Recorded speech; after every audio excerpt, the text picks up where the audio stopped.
ದೇಶ ಸತ್ತು ಮುಳುಗಿದೆ. ದೇಶದ ಸಾಲದ ಬಗ್ಗೆ ಮಾತಾಡ್ರಿ. ಪ್ರಧಾನಿ ಮೋದಿ ವಿರುದ್ಧ ಸಂತೋಷ್ ಲಾಡ್ ವಾಗ್ದಾಳಿಯನ್ನು ನಡೆಸಿದ್ದಾರೆ.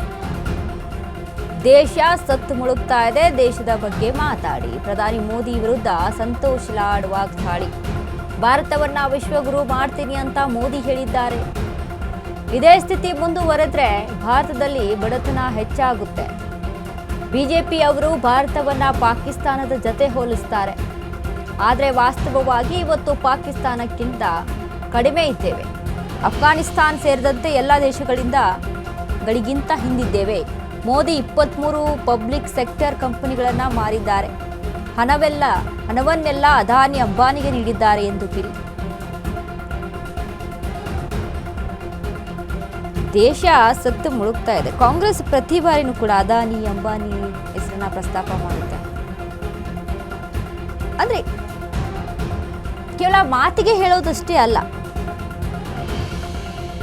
ಅದಾನಿ ಅಂಬಾನಿಗೆ ಪ್ರಧಾನಿಯವರು ನೀಡ್ತಾ ಇದ್ದಾರೆ, ಅಲ್ಲಿ ಸಪೋರ್ಟ್ ಮಾಡ್ತಾ ಇದ್ದಾರೆ ಅಂತ ಅಂದ್ರೆ ಅದನ್ನ ಡಾಕ್ಯುಮೆಂಟ್ ಸಮೇತ ಪ್ರೂವ್ ಮಾಡಬೇಕಲ್ವಾ? ಕಾಂಗ್ರೆಸ್ ಅಲ್ಲಿ ಪ್ರತಿ ಬಾರಿ ಈ ಒಂದು ಆರೋಪ ಮಾಡುವಂಥದ್ದು. ಈ ಸರ್ಕಾರ ಸತ್ತೋಗಿ ದೇಶ ಸತ್ತೋಗೈತೆ ಅಲ್ರಿ. ಸರ್ಕಾರ ಬಿಟ್ಬಿಡ್ರಿ. ಬಿಜೆಪಿ ಏನ್ರಿ ಮಾತಾಡ್ತಾರೆ? ದೇಶ ಸತ್ ಮುಣಿಗೆ ಹೋಗ್ಬಿಡತ್ತಲ್ಲ, ಅದ್ರ ಬಗ್ಗೆ ಮಾತಾಡಕ್ಕೆ ಹೇಳ್ರಿ. ಅದ್ರ ಬಗ್ಗೆ ಚರ್ಚೆ ಮಾಡ್ತಾರಾ? ಈ ದೇಶ ಸಾಲ ಬಗ್ಗೆ ಚರ್ಚೆ ಮಾಡ್ತಾರಾ? ಏನೋ ಮೋದಿ ಬಂದ್ಬಿಟ್ರೆ ಕೇವಲ 20 ರೂಪಾಯಿನಲ್ಲಿ $1, 15 ರೂಪಾಯಿನಲ್ಲಿ $1 ಭಾಷಣ ಹೊಡೆದಿದ್ದೆ. ಈಗ ಮೋದಿ ಅವ್ರು ಹೇಳಿದಾರಲ್ಲ, ಇದೇ ರೀತಿಯಾದ ಪರಿಸ್ಥಿತಿ ಹೋದ್ರೆ ಮೋದಿ ಸಾಹೇಬ್ರು ಹೇಳಿರ್ತಕ್ಕಂಥ ರಿಪೀಟ್ ಮಾಡ್ತಕ್ಕಂಥದ್ದು. ಆನರಬಲ್ ಪ್ರೈಮ್ ಮಿನಿಸ್ಟರ್ ಅವರ್ ವಿಶ್ವ ಗುರುಜಿ ಮಿಸ್ಟರ್ ಮೋದಿ ಸಾಹೇಬ್ ಹ್ಯಾಸ್ ಟೋಲ್ಡ್ ಆನ್ ರೆಕಾರ್ಡ್, ಇನ್ನು ಇದೇ ರೀತಿ ಪರಿಸ್ಥಿತಿ ಹೋದರೆ ಭಾರತ ದೇಶ ಬಡತನ ದೇಶ ಆಗಲಿಕ್ಕೆ ಬಡತನಕ್ಕೆ ಹೋಗ್ತೀವಿ ಅಂತ ಹೇಳಿರ್ತಕ್ಕಂಥ ನಾನಲ್ಲ, ಇವ್ರು ಹೇಳಿರ್ತಕ್ಕಂಥದ್ದು. ಭಾಷಣ ಮಾಡೋಕ್ಕಲ್ಲಿ ಏನು ಅರ್ಭಟದ ಭಾಷಣ ಮಾಡಿದ್ರು. ಈಗ ಯಾಕೆ ಈ ರೀತಿ ಹೇಳ್ತಾ ಇದಾರೆ ಅಂತಂದ್ರೆ, ಇವ್ರ ಅವಧಿಯಲ್ಲಿ ಈಗ ನಮಗೆಲ್ಲ ಏನು ಹೇಳ್ತಿದ್ದಾರೆ, ಡಾಲರ್ ಯಾಕೆ ಕಮ್ಮಿ ಆಗ್ತದೆ, ಡಾಲರ್ ಯಾಕೆ ಸ್ಟ್ರಾಂಗ್ ಆಗ್ತದೆ ಎಲ್ಲ ಕತೆ ಹೇಳ್ತಾ ಇದಾರಲ್ಲ. ನೀವು ಪಾಕಿಸ್ತಾನ್ ಡಾಲರ್ ನಾವು ಹೋಲ್ಸ್ಕೋಬೇಕು ಯಾರಿಗೆ ಹೇಳ್ರಿ? ಈ ಬಿಜೆಪಿ ಅವ್ರು ಯಾರಿಗೆ ಹೋಲಿಕೆ ಮಾಡ್ಕೊಂತಾರೆ ಅಂದ್ರೆ ಸ್ಟಾರ್ಟಿಂಗ್ ಬರದೆ ಪಾಕಿಸ್ತಾನಿಗೆ, ಬೇರೆ ಜಪಾನು ಫ್ರಾನ್ಸು ಚೈನಾ ಕಂಪೇರ್ ಮಾಡಂಗಿಲ್ಲ.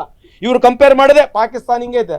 ಪಾಕಿಸ್ತಾನಕ್ಕಿಂತ ವರ್ಸ್ಟ್ ನಮ್ಮ ಪರ್ಫಾರ್ಮೆನ್ಸ್ ಇರ್ತಕ್ಕಂಥ ಈ ಸದ್ಯಕ್ಕೆ ಇರ್ತಕ್ಕಂಥ ಡಾಲರ್ಗೆ ನಾವು ನೋಡಿದ್ರೆ ಪಾಕಿಸ್ತಾನ ರೂಪಿಗೆ ನಾವು 12% ಕೆಳಗಡೆ ಬಿದ್ದಿದ್ದೀವಿ. ಸೊ ಇಂಥವೇನ ಚರ್ಚೆ ಆದರೆ ಬಿಜೆಪಿ ಅವ್ರು ಮಾತಾಡಲಿ ಬರೋದು. ಈ ಸರ್ಕಾರ ಸತ್ತೋಗಿದ್ರಿ, ದೇಶನ ಮುಳುಗಿಸ್ಬಿಟ್ರಿ ನೀವು. ಕಳೆದ 12 ವರ್ಷದಿಂದ ಈ ದೇಶನ ಮುಳುಗಿಸ್ಬಿಟ್ಟಿದ್ದಾರೆ. ಬೇಕಾದ್ರೆ ಚರ್ಚೆಗೆ ಬೇಕಂದ್ರೆ ಚರ್ಚೆಗೆ ಬರೋಣ. ಇವತ್ತು ಈ ದೇಶದಲ್ಲಿ 23 ಪಬ್ಲಿಕ್ ಸೆಕ್ಟರ್ ಕಂಪ್ನಿಗಳು ಮಾರ್ಬಿಟ್ಟಿದ್ದಾರೆ. ಪ್ರಧಾನಮಂತ್ರಿ ಮೋದಿ ಸಾಹೇಬರು ಇವರ ಅವಧಿಯಲ್ಲಿ ಒಂದು ಪಬ್ಲಿಕ್ ಸೆಕ್ಟರ್ ಕಂಪ್ನಿ ಹೊಸದು ಮಾಡಿಲ್ಲ. ಎಲ್ಲ ಪ್ರಧಾನಮಂತ್ರಿಗಳು ಈ ದೇಶದಲ್ಲಿ ಅವರವರ ಅವಧಿಯಲ್ಲಿ ಪಬ್ಲಿಕ್ ಸೆಕ್ಟರ್ ಕಂಪ್ನಿಗಳು ಹೊಸದು ಮಾಡಿದ್ದಾರೆ. ಇವ್ರು ಇರ್ತಕ್ಕಂಥ ಪಬ್ಲಿಕ್ ಸೆಕ್ಟರ್ ಕಂಪ್ನಿಗಳಲ್ಲಿ 23 ಪಬ್ಲಿಕ್ ಸೆಕ್ಟರ್ ಕಂಪ್ನಿಗಳನ್ನ ಮಾರಿಬಿಟ್ಟು ದಿವಾಳಿ ಮಾಡಿ ಅದಾನಿ ಅಂಬಾನಿಗೆ ದುಡ್ಡು ಕೊಟ್ಟು ಭಾರತ ಸರ್ಕಾರದಲ್ಲಿ ದುಡ್ಡಿಲ್ಲ. ದೇಶ ಸತ್ತೋಗೈತೆ ಅಲ್ರಿ ಸರ್ಕಾರ.